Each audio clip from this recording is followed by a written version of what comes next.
Habits don't have to take a lot of time to save a lot of money.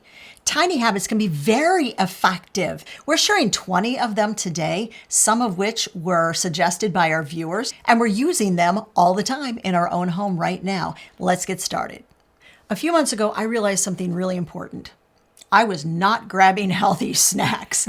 And the reason I wasn't was because they weren't readily available. So now on Sunday evenings, I take about 15-20 minutes. I cut up everything, wash it, prep it for the week. So I get the fruit ready. If it's grapes, I'm gonna wash the grapes. Then I'm gonna cut up the peppers, the celery, the carrots. I'm gonna slice those cucumbers. And a lot of times, I even make a batch of hummus or a batch of dip. Once that's ready, it amazed me how easy it was for me to get it throughout the week. I was eating healthier food, and more importantly, I was throwing out less produce. Before you buy your next book, check your library first. And I'm not just talking about walking into the building anymore. Libraries have really come of age. This has become my new favorite thing to do. I borrow the ebook. Then I also simultaneously borrow the audiobook. Then I listen to the audiobook while I read the ebook on my computer. I can cover so many more pages each evening, and I also retain a lot more of the information that I am reading and listening to at the same time. Tell me in the comments, you the same way? Like if you get that listening and reading at the same time, is that super helpful? Because it really, really is to me. But the best part of this whole thing, it's all through the library. So all you need is a library card. Here's another idea from our viewers that we thought was really important. When you have onions, chop them up into smaller pieces. That way there's more surface area and the flavor gets out better. You know how I've been using this tip? Freezing them. Put them in freezer bags in 1 or 2 cup portions. You want to think in terms of how many onions you're going to use for a recipe. Freeze them, and then they're ready to go the next time you get ready to make a recipe. This next big idea, but tiny habit, also comes from our viewers. They kept saying in the comments section, I love my Frugal phone plan from Tello. Tell me all about it. Okay, I will. First, we want to say we are super excited because Tello is our sponsor for today's video. I'd never heard of Tello, ever. So I went to their website and I looked around, and let me tell you some of the things that really impressed me when I started looking at Tello. I spent quite a bit of time playing with their plan builder. There are buttons that you can push according to how much talk and text you want, how much data you actually use. And when you push the buttons, it will tell you what the cost is for that plan. And the plans really do start at $5. Now, if you want unlimited, then that's $25 a month. As I was looking at their plans, I found myself thinking, if we still had a child at home, say junior high, early high school age, I would absolutely pick their talk and text, no data plan. And here's why.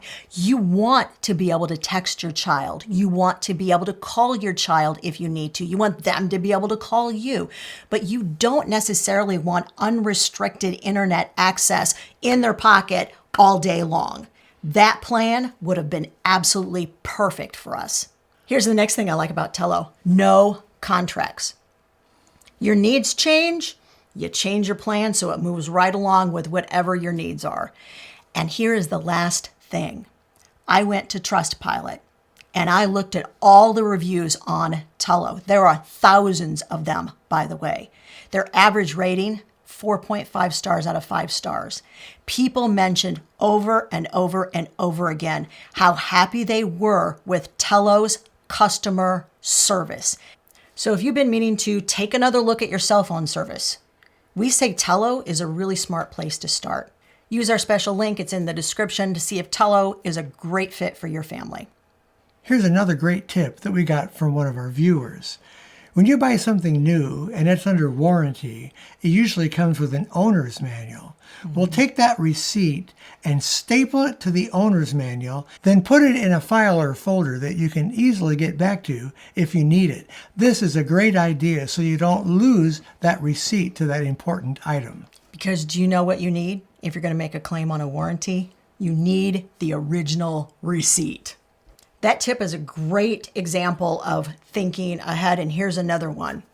Before you head out the door, let's say you're getting in your car, you're going out, you're doing a bunch of errands, pack a water bottle and pack a snack if you're going to need a snack while you're out. This cuts down tremendously on that urge to go, it's lunchtime. We're just going to head to the local drive-through. It happens, especially if you're taking kids with you. They get hungry, they get cranky, they get thirsty. Take it with you. Here's another easy way to save money. Buy discounted gift cards. You can find these at Costco's or Sam's. A lot of different places have these. There'll be a whole compartment where they might have 30 or 40 of these, and they'll be 20 or 30% or even more off of the original price if you were to just buy it right from their store. This is a great way to save money. A gift card might allow you to have $80 worth of items for only $60. This next tiny habit we have used for decades. A whiteboard in some place where all the family knows where it's at. Now, we use this whiteboard in a variety of different ways. It's always been in our kitchen. If we have a to-do list and we want to make sure, don't forget to do this, it's on the whiteboard. And if somebody is leaving to go for a walk, you want to make sure you leave a big note that says, Mom, Dad, I'm on a walk. So you don't walk in as parents and wonder, where is your teenage child at? They're not in the house. This may or may not have happened to us a time or two, but to be honest, it's usually the opposite now. Larry and I have to leave a note on the whiteboard that says, kids, we went for a walk or we went to Costco, so they know exactly where we're at. We get a lot of comments from people after they've watched one of our pantry videos. They'll say, I'd love to have a pantry, but I can't afford to stock it all up. Well, here's an idea, a small idea. When you go out to buy, let's say, a can of beans, buy 2 cans of beans, take that second can and put it in your pantry and build it up slowly over time. So if you buy a can of beans or a can of corn, it's going to cost you less than $1. Hey, that was my mustard money. Sorry. When you're going out to that grocery store, don't make that your only stop. Combine trips. That can actually save you both time and money. So you go to 3 or 4 different places. They're all pretty close together, and you're not spending as much money in gas. Let's talk meal prep just for a second. We don't cook 7 dinners in 7 days. No. Batch cook. If I'm going to make a batch of lentil burgers, I might make 24 lentil burgers. They freeze fantastically. Then when we get to a time where we're crunched and we're like, oh, we need dinner on the table like stat, we can go and grab those from the freezer and half your meal is already done. All you need is a side salad and a piece of fruit for dessert. Batch cook.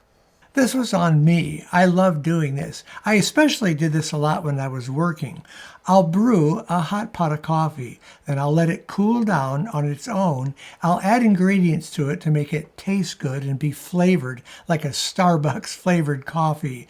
Put it in that refrigerator and let it cool down all the way down to a good cold drinking temperature. Then when we're ready for something special, it's all there for us. Did you know that line drying your clothes can save you hundreds of dollars a year? Line drying clothes, not only does it help your clothes to last longer, I think line drying outside smells fantastic. It's just drying in the natural breeze, and it really doesn't cost you a lot of time to put them up or take them down. I mentioned having a folder for warranty items. You have the receipt attached to the owner's manual, and then you put it in a folder. Well, the same thing is true for anything that you need maintenance for repair, like your home or your car. Keep a car folder and keep everything in that folder so you know the history of the vehicle. You know when it was taken in for an oil change, when the tires were rotated, when any amount of work was done. You have a record you can easily look back on and see what was done to the car and what might need to be done next. Once a year, we set aside an afternoon and we look at every single bill.